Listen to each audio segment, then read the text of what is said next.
The ceramic cup tumbled from my grip and exploded across the kitchen tile. Those words, drenched in anguish, sliced through the peaceful morning like broken glass. I turned around slowly. Thomas stood framed in the doorway, complexion, ashen eyes, bloodshot. His voice wavered, but this wasn't fury. This was devastation, Thomas, I breathed. What's wrong? He didn't respond immediately. He simply shook his head, dragging his fingers through his hair exactly the way his father used to do. For an instant, it felt like witnessing David again, and the hollow pain in my ribs came flooding back. He collapsed into a chair, forearms braced on his thighs. I tried to push it aside. Mom, I tried to keep moving forward, but I can't live with this pretense anymore. I moved, closer pulse accelerating. Push what aside? He lifted his gaze then, and for the first time since David's passing, I recognized the child who once filled our house with unbridled laughter. I discovered a letter. He said quietly, "From Dad." My breath hitched. What he withdrew a folded age-yellowed envelope from his coat pocket. I uncovered it in the workshop. "It's addressed to you." My knees weakened. I had sorted through every corner of that workshop after the memorial boxes. Photographs, fragments of our past, but I never encountered any letter. "How long have you kept this?" I asked, voice barely maintaining composure. 7 days. His voice fractured. "I wasn't certain whether I should present it to you. I wasn't convinced you were prepared for a prolonged moment." Neither of us uttered a word. The refrigerator's mechanical hum filled the void like a distant heartbeat. "Why are you showing me now?" I finally managed. He met my eyes directly. "Because I'm not prepared either. But I believe this letter might be the only bridge that helps us heal." My fingers trembled as I accepted it. The handwriting was unmistakable. David's precise, angular script. The name Margaret, written in dark blue ink, seemed to pulse on the paper. I hadn't heard my name spoken with such tenderness in years. The world surrounding me dissolved. The wall clock measured time. Thomas observed me with silent concern. "I can't open it right now," I whispered. He nodded. "Then we'll read it together when you're ready." "Ready." The word hung, suspended between us. That afternoon I couldn't concentrate on anything. Every corner of the house echoed with David's presence. The scuff mark on the wall from rearranging furniture, the faded coffee ring near the faucet, and now this letter I found. Myself seated in his old armchair, the one positioned beside the window. The envelope rested in my lap like a locked secret capable of transforming everything. By evening, the horizon burned orange. Thomas appeared in the doorway again, calmer now. "Do you want me present while you read it?" he asked gently. I nodded. "Yes." We sat shoulder to shoulder. My hands shook as I tore the envelope seal. The paper inside was delicate, the ink slightly faded. It began plainly. "My dearest Margaret, if you're reading this, it means I never found the courage to speak what I should have expressed every single day." My throat constricted. The words swam before my eyes, but I continued reading. "I know you'll care for Thomas the way you always have. But there's something I need both of you to understand before you make any decisions about the house." I frowned. "Decisions about the house?" Thomas leaned nearer. "Keep going. The reality is, this home was never exclusively ours. There's something here I never revealed to you, something I left incomplete. You'll discover it when the moment arrives." The final sentence stopped me completely. "You'll understand what I mean when you see her name." I looked up, bewildered. "Her name?" Thomas blinked. "Whose name?" I flipped the page. Over nothing else was written. The silence expanded between us. The letter fluttered in my trembling grasp. "Is there another page?" he asked. I shook my head. "No, this is all." We stared at each other, two people holding fragments of a secret from a man who had departed. "What does he mean when we see her name?" Thomas whispered. "I don't know," I said, but internally I sensed something shifting. The letter wasn't merely a farewell. It was an opening. And as I lowered the paper, I noticed it scrolled faintly, on the envelope's reverse side, nearly invisible beneath the light. One word. One name. Victoria. I looked up at Thomas, heart hammering. Do you know anyone named Victoria? He froze. Then slowly, he said, Yes, I think I might. Who is Victoria? I asked again. Thomas didn't respond immediately. He gazed toward the window where the final daylight was dissolving behind the trees.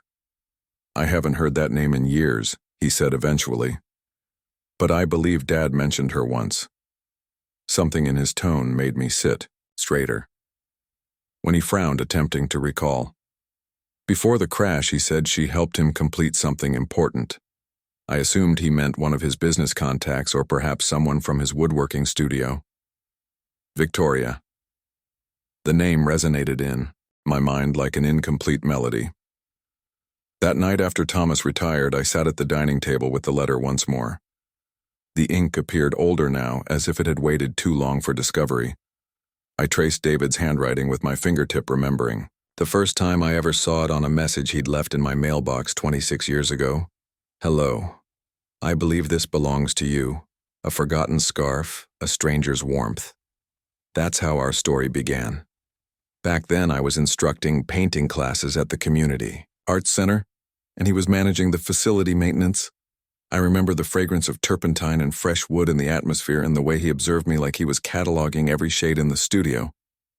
You really shouldn't climb that ladder. In those shoes, he'd commented once, smiling. And you really shouldn't distract women holding paintbrushes, I'd countered. We laughed, uncomplicated, natural laughter. The kind that cultivates friendships before you even recognize it's occurring within. Weeks we became inseparable. He'd deliver coffee to me every morning in a disposable cup, always with the same phrase scribbled on the sleeve. Don't forget to breathe. I didn't realize then how desperately I'd need those words later. Years flowed, like rushing water. We constructed a home raised. Thomas shared tranquil mornings and chaotic evenings, but love has a peculiar way of transforming. It doesn't vanish. It simply conceals itself behind obligations. After David's diagnosis, the laughter faded. Our conversations became inventories, appointments, prescriptions, finances. And then one morning he stopped responding to my questions altogether. David, please talk to me, I pleaded. He'd smiled weakly. Some things are better left unspoken. Margaret. I didn't comprehend what he meant until the day I discovered the envelope in his desk drawer, but it was empty. Then he must have written the letter afterward. The next morning, Thomas entered the kitchen carrying a small wooden container I found. This in the workshop, he said. It was hidden behind Dad's old toolbox. Inside was a collection of Polaroid photographs, some faded, others crisp. One stole my breath.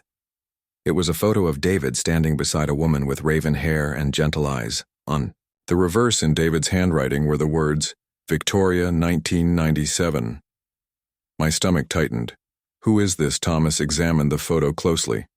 I don't know, but look at the background. I studied it carefully. Behind them stood an unfinished structure, bare wooden, frames, exposed beams, construction materials scattered everywhere. Is that this house? I whispered. Thomas nodded slowly. I think it is. We spent the remainder of the day examining the wooden container. Inside were architectural sketches, fabric samples, paint color swatches, all dated before David and I married. But what disturbed me most was a folded blueprint at the bottom. Blueprint for the Bennett residence, it declared, but beneath David's signature was another name written in elegant cursive, Victoria Winters. My hands trembled.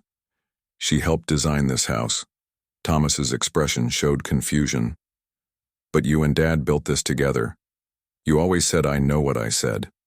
I interrupted gently. But perhaps I didn't know the complete story. That night, unable to sleep, I wandered through our home with fresh perspective.